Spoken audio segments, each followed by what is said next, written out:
Hey guys, welcome back to Mo's Game Table. Today we're going to take a look inside Napoleon's Imperium. This is a game designed by Andrew Rowland and published by Compass Games.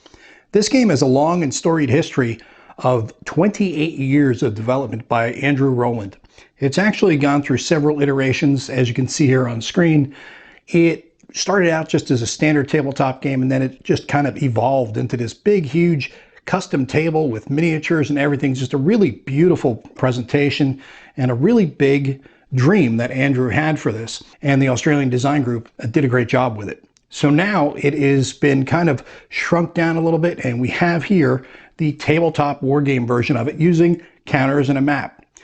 Napoleon's Imperium is a magnificently designed and epic-scale team-based war game fought out during the glorious age of Napoleon. Designed for 2 to 8 players, Napoleon's Imperium pitches 8 empires of the Napoleonic Wars into 2 alliances in an epic fight-to-the-death struggle for control of Europe. Napoleon's Imperium enters the Napoleonic era in 1798, just before Napoleon seizes political power in France via a 1799 coup d'etat. Each player commands an empire with different strengths, weaknesses, economies, and unique geographic positional advantages. Survival and dominance in this game relies on strong partnerships. The upheaval of changing alliances, the ramifications of treaties, and the significance of historical world events are all represented via 160 beautifully designed battle cards. And then there's the weather roll to lay waste to the best laid plans or save an empire from destruction. As a turn-based game, most games would last 4 to 6 hours, but it's straight into the cannon fire or cannon fodder depending on viewpoint, as a typical game would encompass an average of 80 to 100 battles.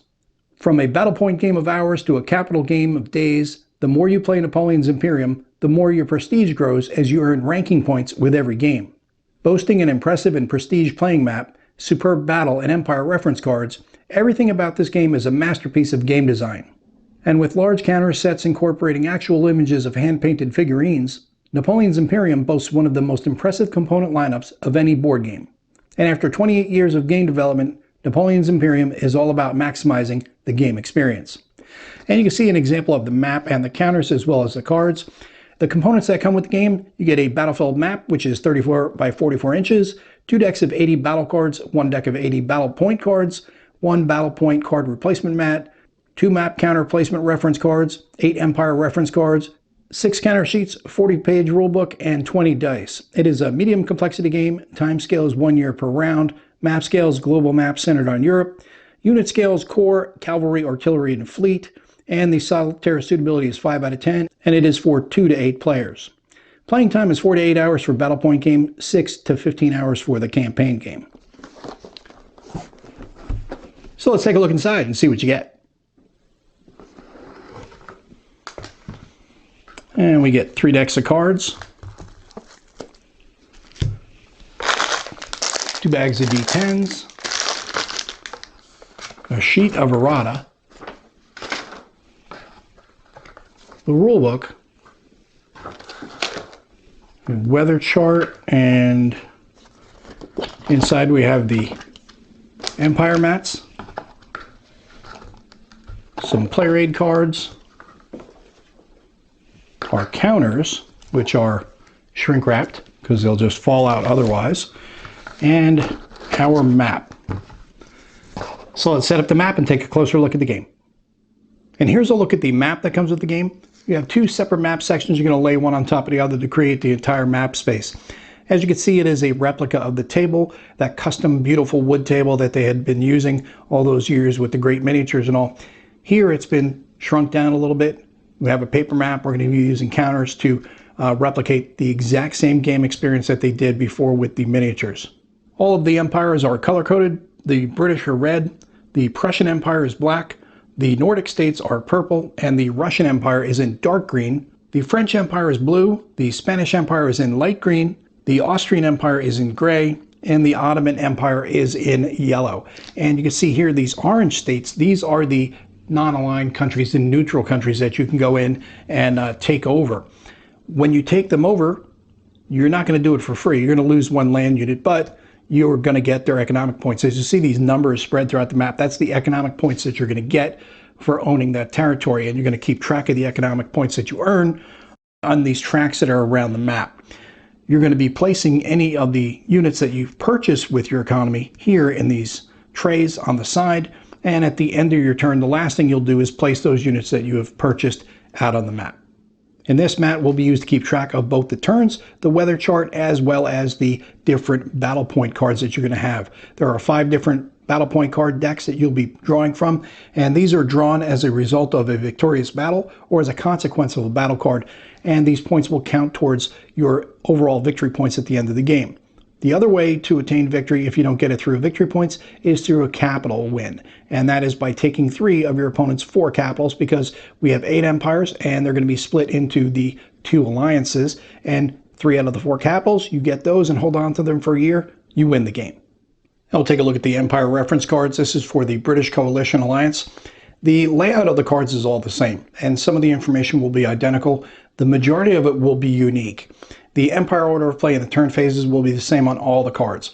The military cost, movement, fleet capture rate, fleet avoid rate, attack strength, and defense strength will be unique to each different empire, because there are all different strengths and weaknesses across the empires. As you can see, there are different numbers across the different sheets. Next, we have the French Imperial Alliance. Same thing as we saw with the British Coalition Alliance.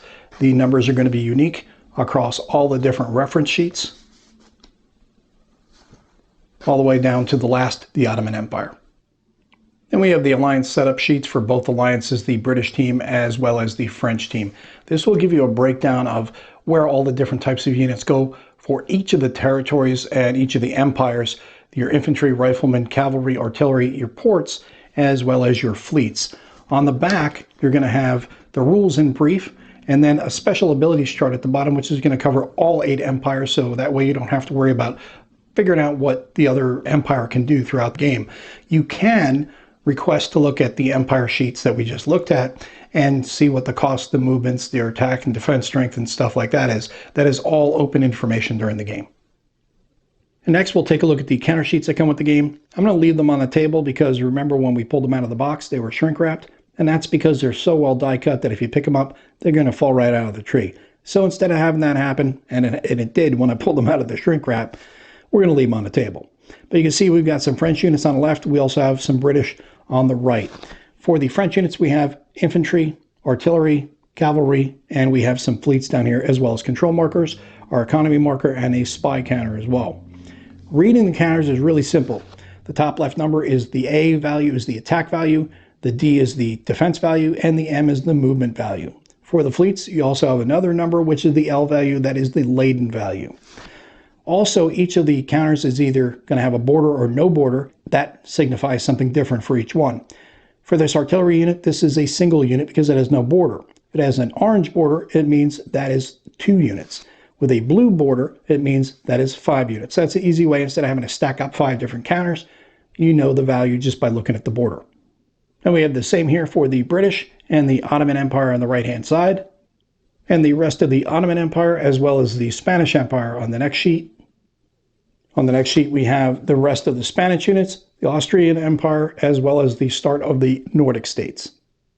Then we have the rest of the Nordic states, as well as the Prussian Empire.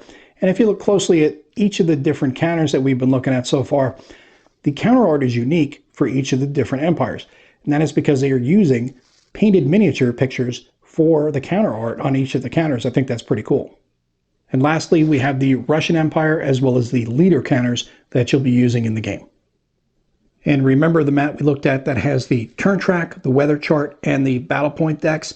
This is what it's going to look like when it's set up with all the decks of cards.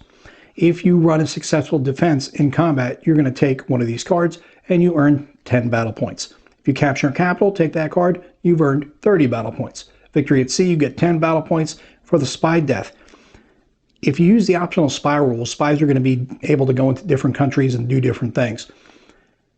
If you want to capture that spy, try to find them out and root them out, you got to roll a 1 on a d10. If you do so, the spy is found, captured, and assassinated. At that point, you get one of these cards worth 20 points, and then commanders. You can capture commanders, and they can either be paroled or imprisoned for up to a year. You capture one, you get a 10-point card. Next, we'll take a look at the battle cards. Each empire has a deck of 20 battle cards, which will sit in their spot on the map, which we saw earlier, where you can place your battle cards. You could also place your purchase units. Battle cards are drawn when you lose a battle. And this will give you kind of an extra consequence. And sometimes they're good, sometimes they're bad, sometimes they're really bad, and sometimes they're really good. So there's different consequences for losing a battle, and I think that's kind of neat. We'll take a look at a few of them here for the French. Here for the Battle of Friedland, it says Napoleon has routed the Russian army in an overwhelming victory. Peace negotiations ensue, 1807. The consequence is no Russian attacks on France for 1 year. +2 cavalry to Westphalia or purchase tray. Next we have a propaganda card. It says Napoleon rushes home after a disastrous Russian campaign. He declares glorious victory to raise a new French army, 1812. +2 cavalry to purchase tray. And we have siege artillery captured. The French siege artillery en route from Egypt are captured by Commodore Sidney Smith in 1799. -1 artillery from any territory with a port. Next we have death in battle. Marshal Joseph Poniatowski, commander of Napoleon's 8th Polish Corps, survives 4 wounds in cavalry charge, only to drown whilst attempting to escape in the river, 1813. Man, talk about having a bad day. You get -1 cavalry and a +1 commander card to victor. And remember I said there is a really bad card in there? This is it. Each deck has their own disaster card. For the French, the Battle of Waterloo, defeated by British and Prussian armies, Napoleon abdicates. -4 units from any territory and commander is removed to your purchase tray. Victor receives captured commander card. And to balance out the negative, we have a very positive card, and this is the Battle of Austerlitz. Napoleon defeats the Russian and Austrian armies in his greatest victory. Russia and Austria lose 1 infantry each, +4 cavalry to Austrian capital or French if lost. And we'll take a look at the rules. This is a 40-page full-color rulebook. On the inside of the front cover, we have the table of contents listing out all the rules and the page numbers in case you have any questions on a rule during the game. The base rules go to page 29. After that, from 29 to the end of the rulebook, we have optional advanced rules. You don't have to use them. You can use them as you see fit or not, depending on how you play. But definitely stick with just the base rules for your first game or two to have a feel for it. Then you can add in the optional rules. Then we have the forward from the designer, Andrew Rowland. And look at that dapper young lad there. And that is the awesome table that they had created when they had got that miniatures and everything else. It was really, really cool the way it was set up. Then we have a listing of the game components, the game setup, players and teams, the counters, how to read those, which we were ready to look at, the flags, battle point cards, economy line, commencement incomes, and then your map setup and dice, objectives, a battle point victory or the capital victory, which we talked about already, different ranks, and then sequence of play, order of play, and turns of and phases of play, first year of play, first year basic rules, and then your first year detailed rules, as well as your income on phase 1. So it's going to walk you through all the steps, and we're already on page 8. So you can see there's a lot of really easy to read and understand rules. It's not a super dense rule book to understand. A lot of images to help you understand everything. Then we get to the purchase phase, military costs, empire income chart. We have the banker, military starting positions.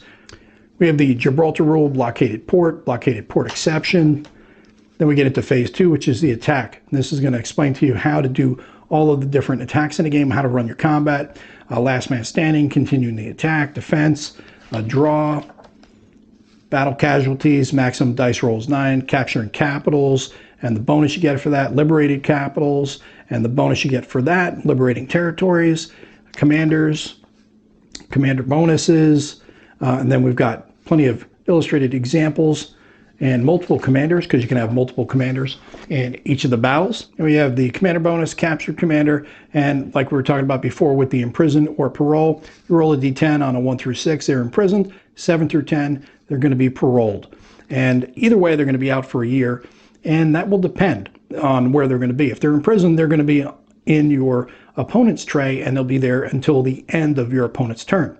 If they're paroled, it's going to go to your tray, and they'll come in at the end of your turn. Then we have the minor commanders, sea attack, fleet versus fleet, how you can avoid the enemy, you can avoid fleets, spoils of victory, invasions if you want to do your amphibious invasions, preemptive strikes, joint sea invasions, sea battles, joint defense, neutral territories, which we talked about earlier, the orange territories on the map, the battle cards we've already looked at, and the different ways that those impact the play of the game, treaties and how treaties can impact the play as well.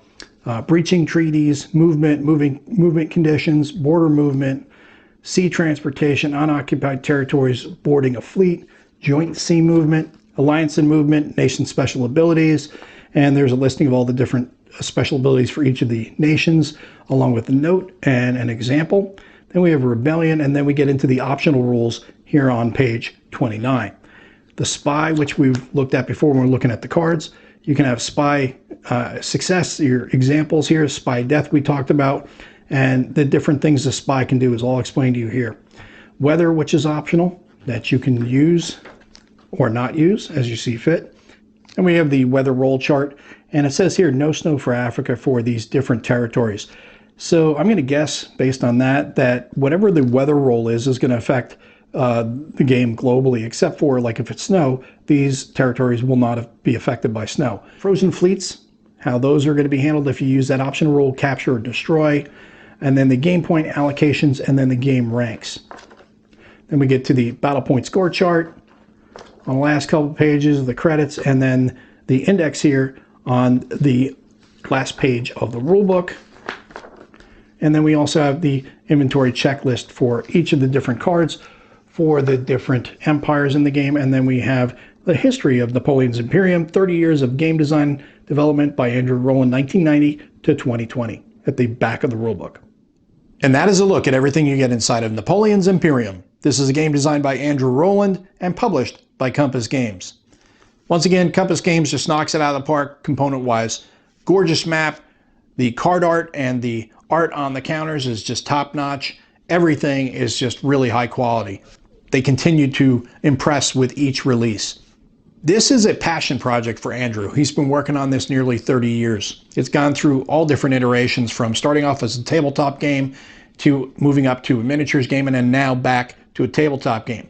It has a miniatures feel, that's for sure. To me, it feels like a mashup between Risk and Axis and Allies on steroids. And that's a really good thing, because you get that high-level strategic view, but at the same time, you have a very straightforward rule set to understand, and it's got a good level of crunch. You have some really good decision space out there, and it scales from 2 to 8 players. So you can play, 1 against 1 and just handle all 4 empires each, or you can play up to 8 players. And I think that's where it really is going to shine, between 4 and 8 players, because then everyone can just concentrate on their sole empire, and they don't have to worry about thinking through all the empires, because that's where you can sometimes overlook some things. With everyone concentrating on their empire, it makes the gameplay a lot tighter, I think, and that's going to be fantastic. And the other cool thing is, once you play the game a few times, you can expand your rule set with the optional rules, and you can add in other dimensions like weather, spies, things like that. So you can layer on extra complexity to the game to your taste, and that's going to give you more dimensions of the game to explore. And I know that Andrew is also looking at exploring maybe some expansions with the 7 coalitions that had happened during this time period. He mentions it in the rules, so hopefully we'll see something along those lines as well from Compass in the future. Well, I hope that helps you guys out if you've been curious about this one. If you have any comments or questions, post them down below. Thanks for tuning in, guys. See you next time.